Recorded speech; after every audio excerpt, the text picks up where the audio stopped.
Balik aksyon dito sa Phil-Oil Flying V Center, entering the second quarter of this game.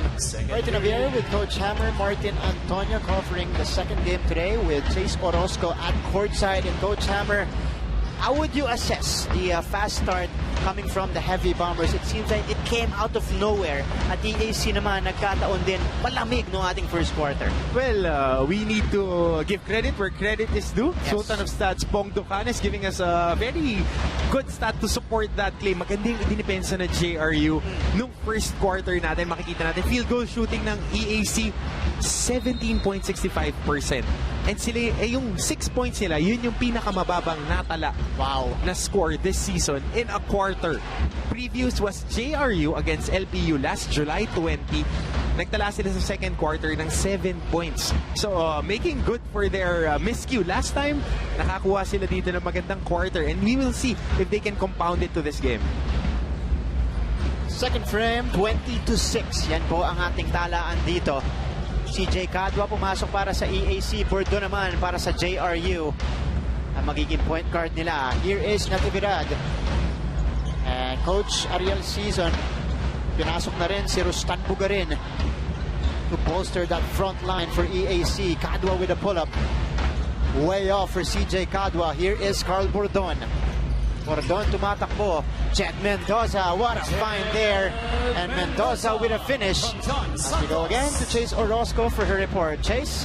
Hi Martin and Coach Hammer. Alam nyo, sabi ni Juju Bautista, what went wrong during their last game was during their second quarter dahil daw nagkaroon sila ng maraming turnovers. Kaya para kay Juju, kailangan nilang mag-stay focused, do their assignments, no turnovers, at syempre he hopes that everybody plays and shoots well. At ito, fun fact para sa mga General fans, alam nyo na nakuha daw ni Juju yung kanyang nickname na Juju Bautista dahil binigay ito ng kanyang grandpa nung bata pa siya. Kaya naman, he stuck with it na daw. At para naman sa kapunan ng EAC Generals, sabi ni Assistant Coach Elias Aguilar, meron pa rin daw tarangkaso si Maui Cruz. At nung binisita na daw ito last Wednesday, sabi niya na 80% okay na daw si Maui at most probably he'll attend their practice tomorrow. Balik sa inyo, Martin and Coach Hammer. That is a big loss for EAC. I think this is the third straight game na wala si Maui Cruz as we see Jed Mendoza go with a nice find there. Justin Padua with a finish.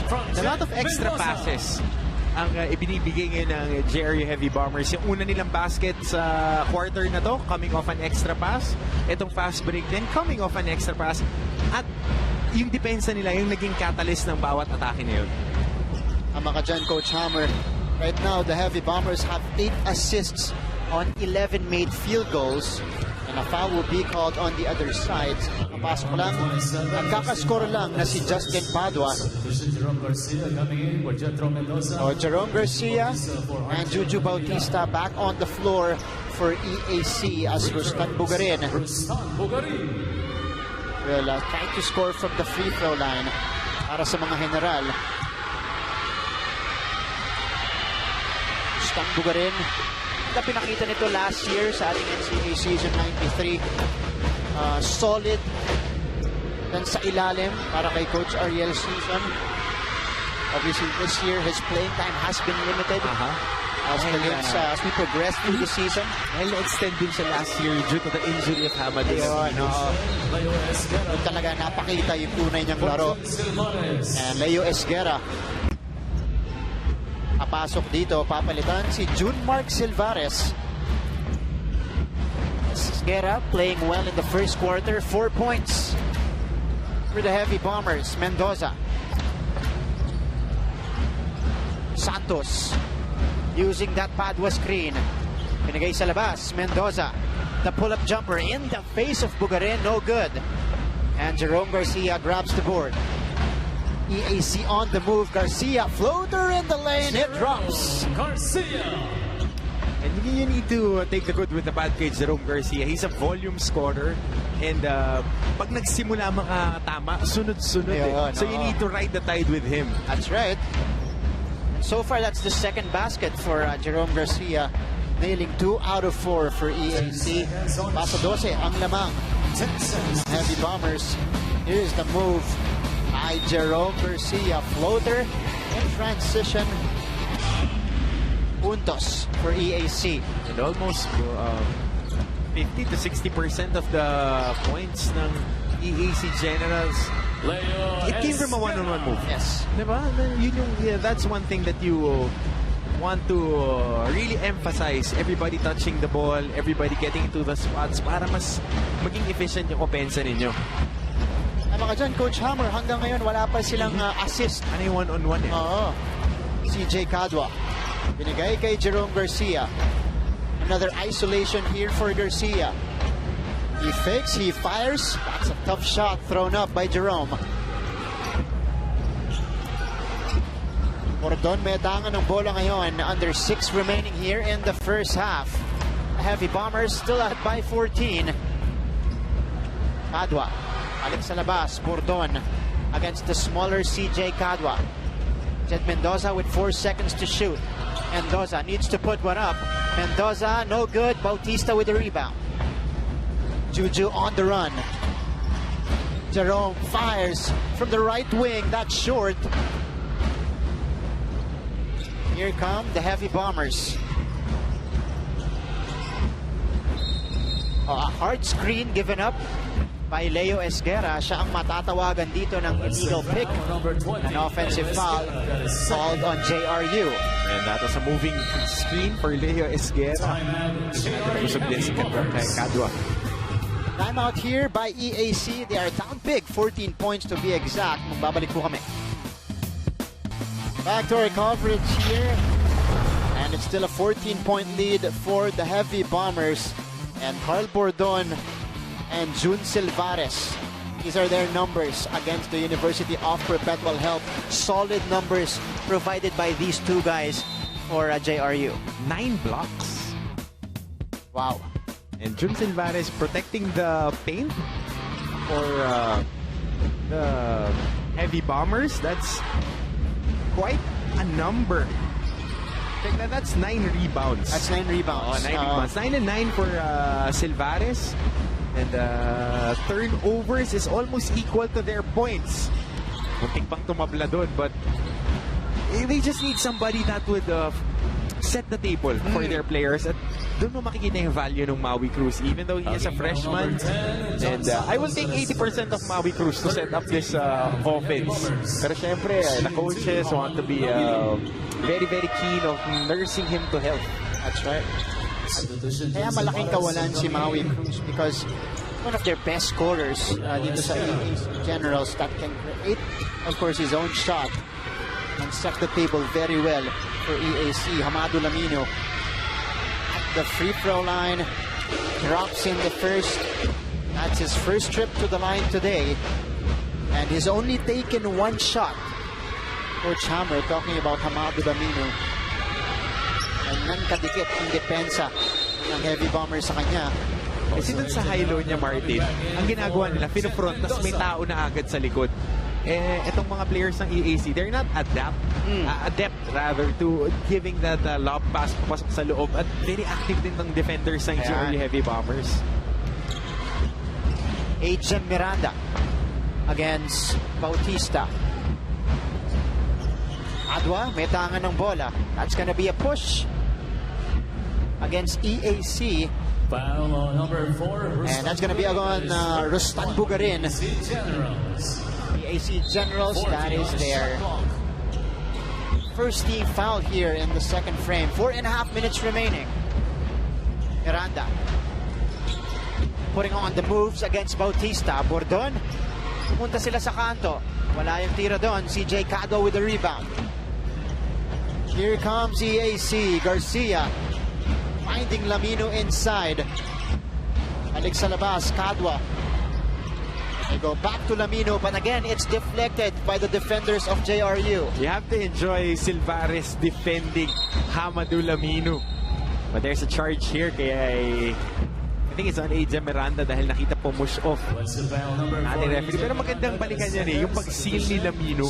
Usually, pag nakaka-seal yung ganyang kalalaki, madali ng entry pass. But if you observe the big guys ng JRU Heavy Bombers, they're doing early work. Pag sinasabi ng mga coaches, early work, giving contact to the big guys bago pa sila makapunta sa block. Ito, observe mo, binibigyan na niya ng contact bago pa makapunta sa block itong si Hamado Lamino.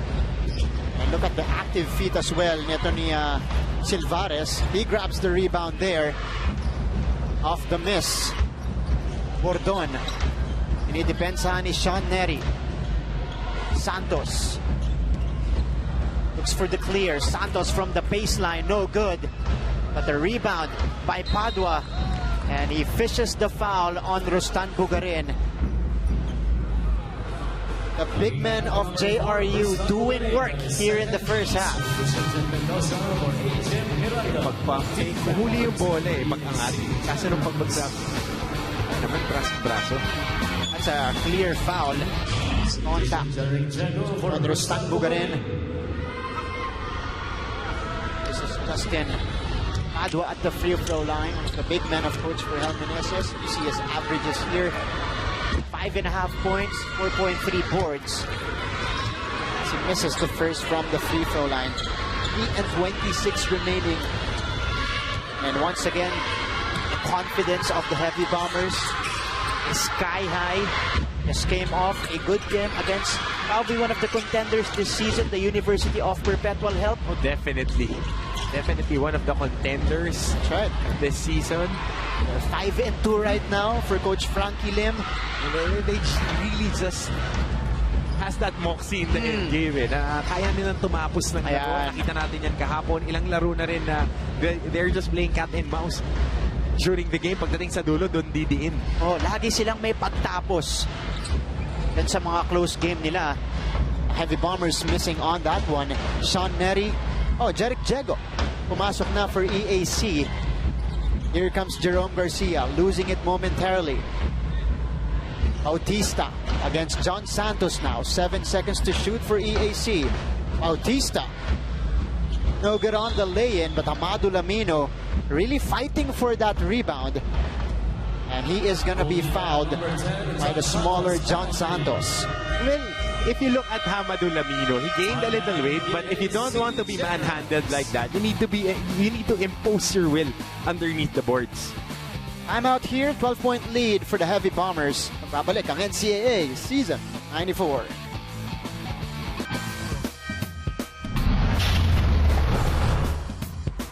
And Jerome Garcia on your screens. One of the leading scorers of the EAC Generals struggled mightily against the College of St. Leonid Blazers, especially from the three-point line. And to his credit naman, those looks are coming off broken plays, number one, and coming off ISOs. Napakahirap doon, especially for Jerome Garcia, na ang strength kasi niya is coming off screens, moving without the ball. Ngayon ay napipilitan siyang kumuha ng bola and to go one-on-one, which is not his strongest suit. Oo. Kaya Maui Cruz, magpagaling ka na. Kailangan ka ngayon ni Coach Ariel season. But Amado Lamino trimming the lead down to 11 points. Amado Lamino, of course, averaging 16 points per game. EAC's leading scorer so far. He drops into there. And the pressure. Again, eto, mas madikit na ang EAC ngayon. Balik kay Carl Bordon sa labas. Silvares looking for a teammate. Padua from the top. John Santos backing down against Juju Bautista. And he successfully fishes the foul on Juju. And Juju Bautista, parang gusto niya supalpalin lahat ng tira. Ito, tingnan mo. Very basic. It's just a back down move. Gusto niyang sabayan lahat. Nakikita natin kasi active, very good on-ball defender. Pero yung mga fouls na ganyan, yan yung gusto mo nang iwasan as you progress along in your career. You can play hard defense. There's a freshman posting up on you. Oh, what would you do? Diba? Hindi mo na kailangan tapingan, tataasan mo na lang na kamay. And of course, understandably, si Juju Bautista is a hustle player by heart. So he just needs to get that in check. And on the opposite side, yan naman ang gustong-gustong atakihin, syempre, ng mga agresibong players ng Heavy Bombers. Sean Neri. Sa ilalim tayo pupunta. Jeric Jego off the window. Had a very good game last game, 5 points, but double digits on the rebounds. Always solid for Coach Ariel season. EAC had 60 rebounds in their previous contest.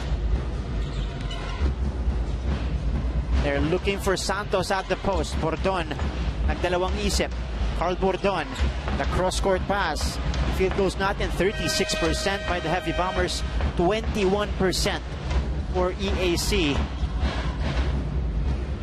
And Garcia rather drops in the three-pointer. You see the difference, Martin? In rhythm, not holding on to the ball, running into his lane, getting a good pass, setting his feet, and knocking down that three. And the lead is down to 7 points here. 1 minute and 28 left in the first half. Smile, you're on cam. Oh, beautiful faces here all around our venue. Below Flying V Center, we got students from JRU, EAC. Meron pa tayong laro mamaya. LPU against Letran. Ayan, yung mga fans ng JRU, masaya sila ngayon because their team is leading by 7 points. Pero naibaba na yan ng EAC after trailing by as many as 16. As play continues here, Carl Bordon, pinalik nila sa labas. Jed Mendoza, hounded by 2 defenders. John Santos stops, and that's gonna be a travel against Santos. Kanina pa naghahanap ng tira tong si John Santos. Nakita natin, unang hawak niya, umaiso, pomoste, nakakuha siya ng foul. Yung susunod niyang hawak, 4 shot. Ito yung nakikita mo, kailangan ng maturity ng players, and it only goes through reps. Yan, that's right. Mga decision making, mga batang player developed through time. EAC points this quarter, 15 nung first quarter. Again, tallying the lowest total in a quarter with 6 points. So they've picked up the offense here in the second frame, and they've trimmed the lead down to 7 points, but they could not capitalize on that possession. Pumikap up na rin yung scoring nila dito sa second quarter. Better shots ang nakukuha nila, and mas nagpapasahan na mas umiikot na yung bola. Mendoza, no good inside. John Santos mula sa labas. Bordon, may tangan ng bola. Bordon tumira, masyadong malakas. Hamado Lamino with the outlet to Jerome Garcia, who scores on the move. Garcia from Hamado Lamino. Getting into the lane, catching and finishing. That's basically we can't discount the fact na bumababa yung efficiency niya pagka nagde-dribble at siya yung nagke-create. Mas maganda yung mga sineset-upan siya ng mga kakampi niya. Jed Mendoza looking for the last shot for the Heavy Bombers. Mendoza, the spin, the shot, no good. Garcia with a board. Jerome will put one up. Nothing there, but the EAC Generals doing a better job in the second quarter, outscoring the Heavy Bombers 17-8. Kaya naibaba rin nila ang lamang to 5 points, 28-23. And EAC 11-2 run to end the first half. Their defense also picked up big time dito sa ating second quarter. Jerome Garcia nag-init para sa EAC, scoring 9 points at the half, 4 out of 9 from the field. On the other side, it's Leo Esguerra leading the way for the Heavy Bombers. This is the 3-pointer earlier to trim the lead, I think. At that point, down to 7 points for EAC. So at the half, 28-23 lamang ang JRU halftime stats and analysis when we return here in our coverage of the NCAA Season 94.